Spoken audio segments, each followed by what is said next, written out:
नमस्कार,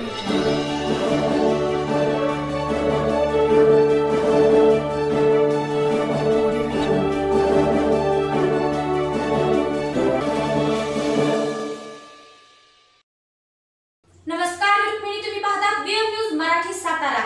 टोल नाका आणि MIDC मधील दहशत मोडीत काढत आणि युवकांना रोजगार देण्यासाठीच माझी उमेदवारी आहे। आम्ही छत्रपतींच्या गादीचा आदर करतो, परंतु समोरचा उमेदवार हा लोकशाहीमध्ये सामान्य आहे आणि त्याचा पराभव हा करणारच। अशा शब्दांमध्ये शिवसेना भारतीय जनता पार्टीचे महायुतीचे अधिकृत उमेदवार नरेंद्र पाटील यांनी त्यांच्या उमेदवारीचा नारळ आज त्यांनी साताऱ्यामध्ये फोडलेला आहे। पाहूयात सविस्तर वृत्त। देववाडीमध्ये मंत्रूरमध्ये माझं स्वतःचं गाव आहे। माथाडी चळवळीमध्ये मी स्वतः 94 पासून या ठिकाणी काम करतोय मुंबईमध्ये आणि बहुतांश माथाडी कामगार हा आमचा सातारा जिल्ह्याचा आहे। मग पाटण आला, सातारा आला, चावली आला, वाई आला, खेडा आला, खंडाळा आला, कोरेगाव आला, कराड उत्तर, कराड दक्षिण आला आणि म्हणून माझ्या या सर्व जिल्ह्यामध्ये या अगोदरी वेगवेगळ्या विकास निधीच्या माध्यमातून या जिल्ह्यामध्ये अगोदरच माझी कामं सुरू झाली होती।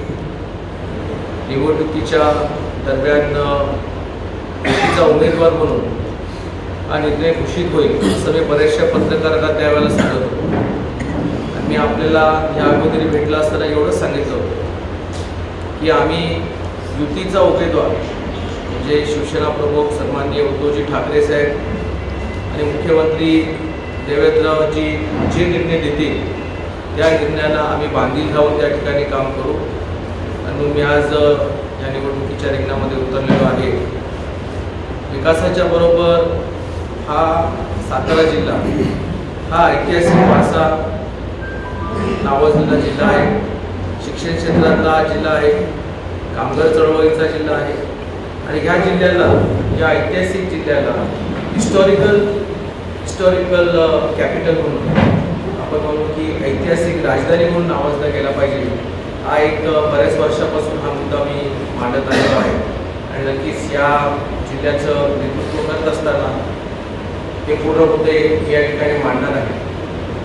दुर्लक्षित असणारे मुद्दे जे मागच्या 10 वर्षापासून जे न घडणारे जे मुद्दे होते त्यामध्ये आमच्या शेतकऱ्यांचं जे धरणातलं पाणी, त्या शेतकऱ्यांच्या जमिनी त्या धरणासाठी गेल्या आणि त्या जमिनीच्या मोबदल्यामध्ये जो काय आम्हाला मोबदला मिळाला पाहिजे होता तो मिळाला नव्हता। चंद्रकांत दादा आमचे मंत्री महोदय यांच्या नेतृत्वाखाली तो आम्हाला त्या ठिकाणी मिळाला। त्याचबरोबर युतीच्या सरकारने जे कोयनेमध्ये धरणग्रस्त किंवा जे स्थलांतर झालेली मंडळी आहे त्या कोयनेच्या असणाऱ्या धरणग्रस्तांचे या ठिकाणी माहिती गोळा करायची आता पूर्णपणे त्या टप्प्यावरती चालू आहे आणि त्यांनाही राज्य सरकार या ठिकाणी काही मोबदला मिळवून देणार। जसं आम्ही वांग मराठवाडीला दिलेला आहे तसं त्याही त्या ठिकाणी मिळवणार हे आमचा प्रयत्न या ठिकाणी आहे। बऱ्याच वर्षापूर्वीपासून ही घोषणा झाली होती की कोकणामध्ये आणि सातारमध्ये एक ट्रेन त्या ठिकाणी होईल, म्हणजे चिपळूणमार्गी ट्रेन आमच्या पाटणमध्ये होईल, परंतु आजपर्यंत त्याचा शुभ मुहूर्त या ठिकाणी लावलेला नाही आहे। नक्कीच आम्ही त्या ठिकाणी पूर्णपणे लक्ष घालून या निवडणुकीच्या जबाबदारी व्यवस्थितपणे हाताळून विजयश्री झाल्यानंतर ते क्रमपात्र आम्ही त्या ठिकाणी करू। मोठ्या प्रमाणामध्ये टोल नाक्याचा जो झोल आहे तो सर्वांना कल्पना आहे।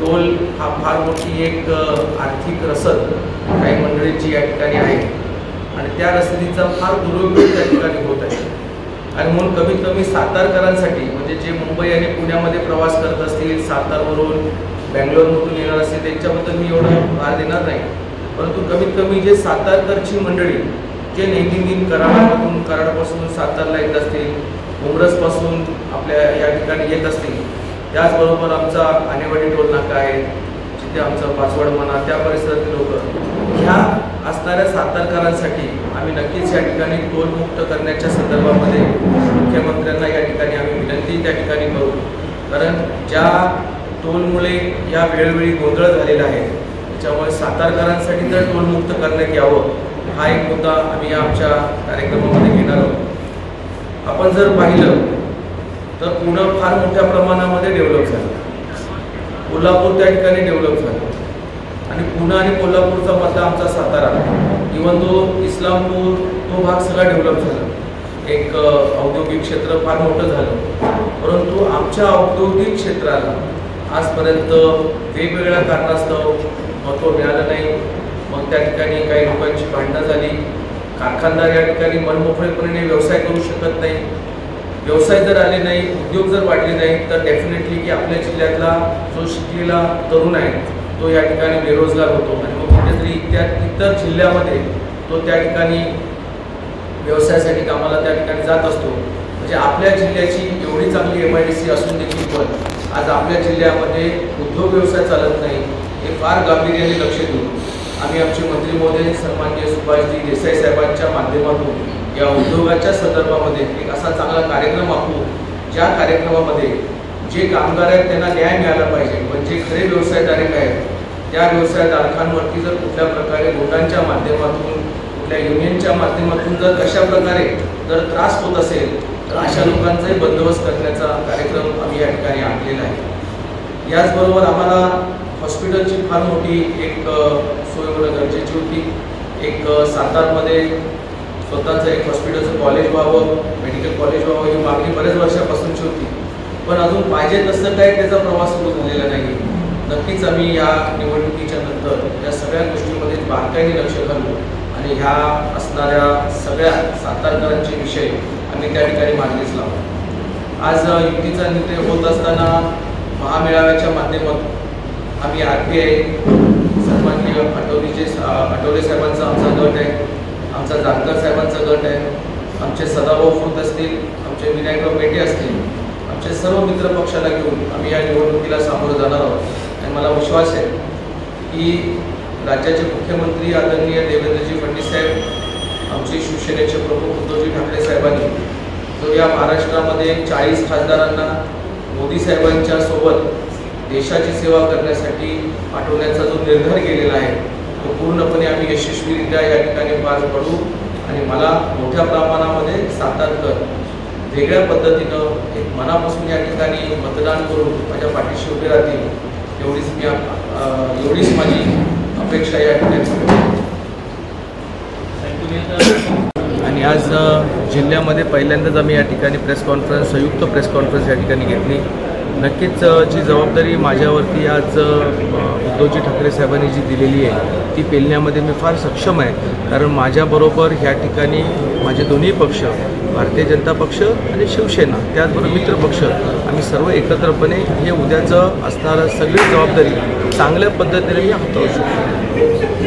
जिल्ह्याची समस्या आता तुम्ही गेल्या काही दिवसांमध्ये साताऱ्यात करताय, उमेदवारी डिक्लेअर व्हायच्या आधी त्यावेळेस तुम्हाला लक्षात आलं असेल प्रामुख्याने काय समस्या आहेत त्याच्यावर तुमचं काय? युवकांची बेरोजगारी फार मोठ्या प्रमाणामध्ये आहे. पर्यटन पाहिजे तसं या ठिकाणी डेव्हलप झालेलं नाही आहे. ज्या विकासाला आपण महत्त्व देतो तो विकासही आमच्या जिल्ह्यामध्ये आम्हाला दिसत नाही आहे.